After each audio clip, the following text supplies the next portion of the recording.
but sweet. Hardworking at house daddy. Tahimik pero palabiro. Strict and protective.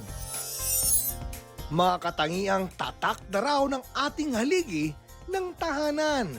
Pero ang pinagmamalaki ng iba, ang sense of humor ng kanilang ama. Pag tinatanong ko siya, kung saan siya pupunta pag aalis, sabi niya, sa buwan. Pag gusto niyang tumagay, ang joke niya is yung tara, tagay, tay na. Ang ibang tatay, malakas daw talagang mangasar.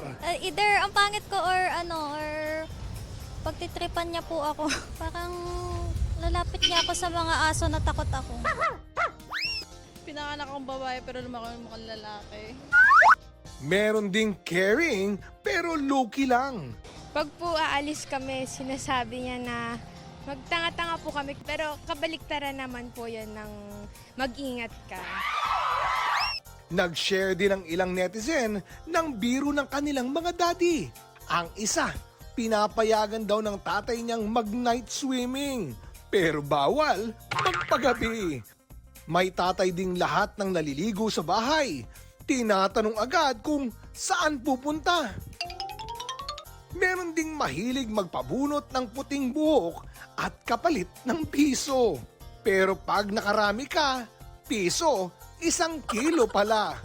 Nag-post din ng appreciation this Father's Day ang ilang kapuso celebrities, gaya ni Megan Yang, na pinuri ang pagiging hands-on ng Mr. at first-time dad na si Mikael Daes sa pag-aalaga kay Baby Leon at sa fur babies nilang sina Soba and Chia.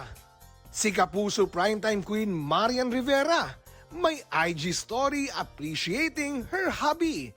Primetime king Dingdong Dantes na nag-share din ng picture ng surprise para sa kanya. Si Mavi Legaspi binati ang amang si Zorin Legaspi. Sina Barbie Forteza at Gabby Garcia nag-share din ng pictures ng kanilang mga ama.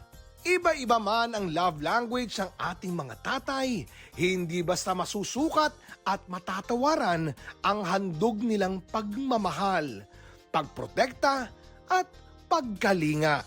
Happy Father's Day po pa. Thank you po sa palagi pong paghatid sundo po sa akin po dito sa work. Dad, thank you sa lahat. Na-appreciate lahat ng effort mo hanggang ngayon. Happy birthday, D. Love you. Para sa GMA Integrated News, Oscar Oida, nakatutok, 24 oras.